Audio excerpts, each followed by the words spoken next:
السلام علیکم ورحمۃ اللہ وبرکاتہ۔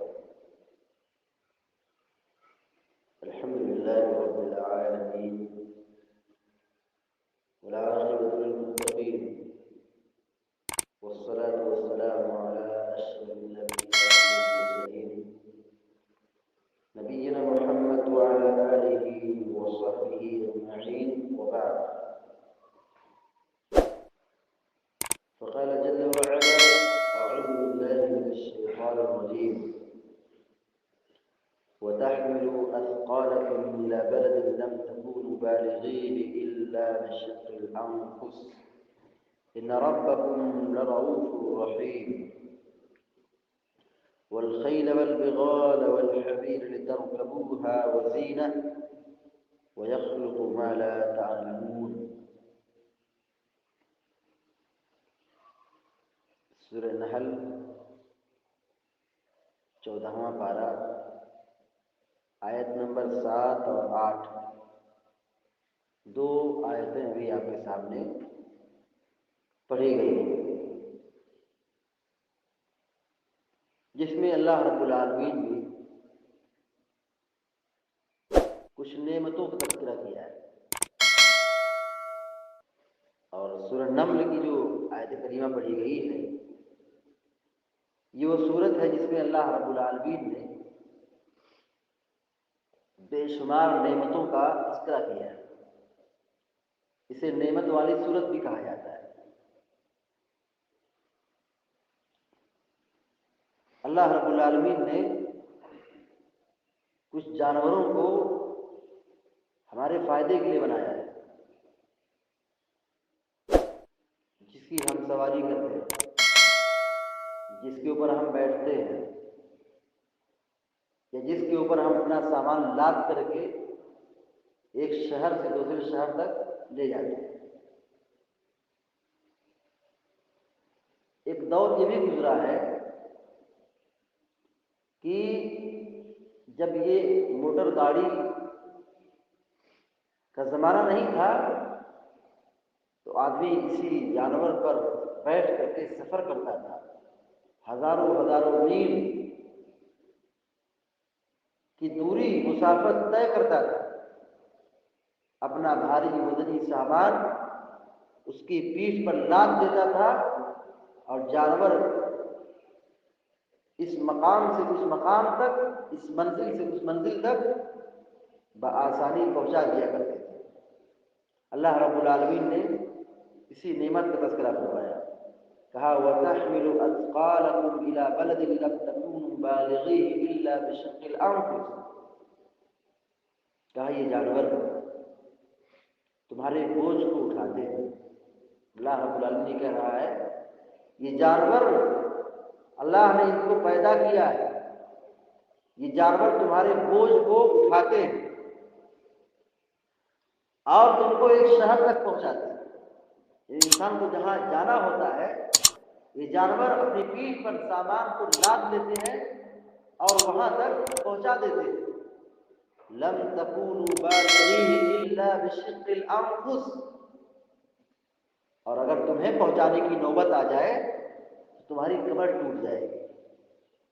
یعنی جو سامان، جو بوجھ ہم جانور کی پیٹھ پر لاد دیتے ہیں اور جانور اس منزل سے اس منزل تک پہنچا دیتا ہے، اس شہر سے اس شہر تک پہنچا دیتا ہے، اگر انسانوں کو پہنچانے کی نوبت آ جائے، کہا لم تکونوا بالغیہ الا بشق الانفس، اگر تمہیں پہنچانے کی نوبت آ جائے تو تم نہیں پہنچا سکتے مگر نفس کی مشقت اور تکلیف کے ساتھ۔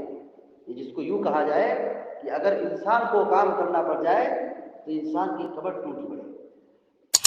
ان ربکم لرؤوف رحیم، دیکھو تمہارا رب بہت زیادہ مہربان ہے، بہت زیادہ مہربان ہے، رحم والا ہے۔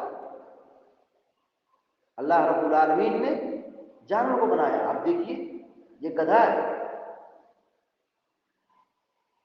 یہ انسان کے بوجھ کو اس قدر اٹھا لیتا ہے،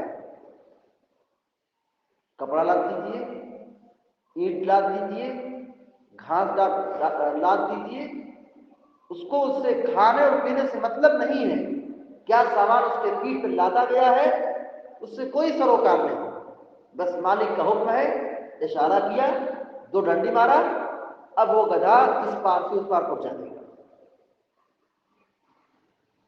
اونٹ کو دیکھ لیجئے، ہاتھی کو دیکھ لیجئے، بڑے سے بڑے سامان ہو، کہاں سے کہاں یہ جانور پہنچا دیتے۔ اسی کو اللہ رب العالمین نے کہا کہ یہ تمہارے جانور تمہارے سامان کو اٹھاتے ہیں اور دوسرے شہر تک تم کو پہنچاتے ہیں، اگر تمہیں اس سامان کو اٹھانے کی نوبت آ جائے تو تمہاری کمر ٹوٹ پڑے گی، تمہارے نفس کی تکلیف کے ساتھ تم اس کو پہنچاؤ گے۔ مگر اللہ رب العالمین کا کرم کتنا ہے، احسان کتنا ہے کہ اس نے ہمارے لیے جانور کو بنایا ہے، ہمارے لیے آسانی کے لیے، سہولت کے لیے، اطمینان کے لیے، سامان کو ایک شہر سے دوسرے شہر تک پہنچانے کے لیے اللہ رب العالمین نے گھوڑے، کھچر اور اونٹ کو بنایا ہے۔ اللہ تعالیٰ نے کچھ مثالیں دی، کہا والخیل والبغال والحمیر لترکبوها وزینہ ویخلق ما لا تعلمون۔ گھوڑے کو اللہ نے بنایا، کھچر کو اللہ نے پیدا کیا، گدھے کو اللہ نے پیدا کیا۔ یہ ساری چیزیں کس لیے ہیں؟ گھوڑے، کھچر، گدھا، اللہ تعالیٰ نے کس لیے بنایا؟ کہا لترکبوها وزینہ، تاکہ تم اس پر سوار ہو۔ گھوڑے، گدھے، کھچر کی پیدائش کا مقصد بتایا، کہا تاکہ تم اس کی پیٹھ پر سوار ہو، اپنا سامان اس پر لاد سکو، وزینہ، اور خوبصورتی کے لیے بنایا۔ دیکھیے گھوڑا ہے، آدمی گھوڑے کو دیکھنا، اس کو چھونا اور اس کو قریب سے دیکھنا آدمی پسند کرتا ہے۔ یہ زیب و زینت کا سامان ہے، یہ خوبصورتی کا سامان ہے، آدمی کو دیکھنے میں خوشی ہوتی ہے۔ تو اللہ رب العالمین نے جانوروں کو بنایا ہے، گھوڑا ہو، گدھا ہو، کھچر ہو، ان چیزوں کو پیدا کرنے کا مقصد یہ بتایا، یہ انسانوں کے لیے بنایا، یہ اللہ رب العالمین نے ہمارے لیے بنایا۔ کائنات کی ساری چیزیں، کائنات کی زمین و آسمان کی ساری چیزیں یہ اللہ رب العالمین نے ہم جیسے اور آپ جیسے انسانوں کی بنائی، تاکہ انسان اس سے فائدہ حاصل کرے، اس کی سواری حاصل، جانوروں پر سواری حاصل کرے اور اپنا سامان لاد کر کے اپنے مقام تک پہنچانے کی کوشش کرے۔ وَيَخْلُقُ مَا لَا تَعْلَمُونَ، اور اللہ رب العالمین جو چاہتا ہے پیدا کرتا ہے، اور جس کو تم نہیں جانتے اس کو بھی پیدا کرتا ہے۔ وَيَخْلُقُ مَا لَا تَعْلَمُونَ، اللہ اس کا بھی خالق ہے جس کو تم نہیں جانتے۔ اب دیکھیے جب یہ آیت کریمہ نازل ہوئی تو آج جو چیزیں اللہ نے بنائی ہیں پہلے کے زمانے میں نہیں تھی۔ وَيَخْلُقُ مَا لَا تَعْلَمُونَ، اللہ تعالیٰ اس کا بھی خالق ہے جس کو تم نہیں جانتے، ہمارے علم نہیں ہے، مگر اللہ بھی اس کا خالق ہے۔ بتائیے آج سے 100-200 سال پہلے، 400 سال پہلے زمین کی کیا حالت تھی، دنیا کی کیا حالت ہے، لوگوں کی کیا حالت ہے، کس قدر زندگی گزارتے ہیں؟ اور آج دیکھ لیجئے، پیٹرول ہے، دیکھ لیجئے، لائٹ ہے، کرنٹ ہے، گاڑی ہے، موٹر ہے، ہر قسم کی سہولیات ہے، پہلے زمانے میں نہیں تھی، آج موجود ہے۔ وَيَخْلُقُ مَا لَا تَعْلَمُونَ، اللہ اس کا بھی خالق ہے جس کو تم نہیں جانتے۔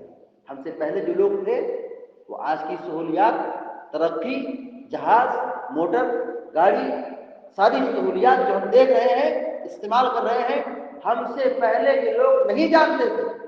اللہ تعالیٰ اس کا بھی خالق ہے۔ چیزیں انسانوں کے دماغ میں نہیں تھی، ذہن میں نہیں تھی، مگر اللہ رب العالمین پیدا کرنے والا تھا، اس کا خالق تھا۔ انسان کم سمجھتا ہے، انسان کے پاس علم کم ہے، ادھورا ہے، ناقص ہے۔ اللہ رب العالمین جاننے والا ہے، وہ پیدا کرتا ہے۔ اللہ تبارک و تعالیٰ نے کائنات کی ہر چیز کو ہمارے لیے پیدا کیا ہے، انسانوں کی سہولت اور آسانی کے لیے پیدا کیا ہے۔ اس لیے ہم سب انسانوں کی اور سارے مسلمانوں کی یہ ذمہ داری ہوتی ہے کہ ہم اپنے خالق کو پہچانیں، ہم اپنے رب کو پہچانیں، اپنے رب کی بندگی کریں، اپنے رب کے سامنے جھکیں، اپنے رب کا سجدہ کریں، اپنے رب کو پکاریں، اپنے رب کو کبھی نہ بھولیں۔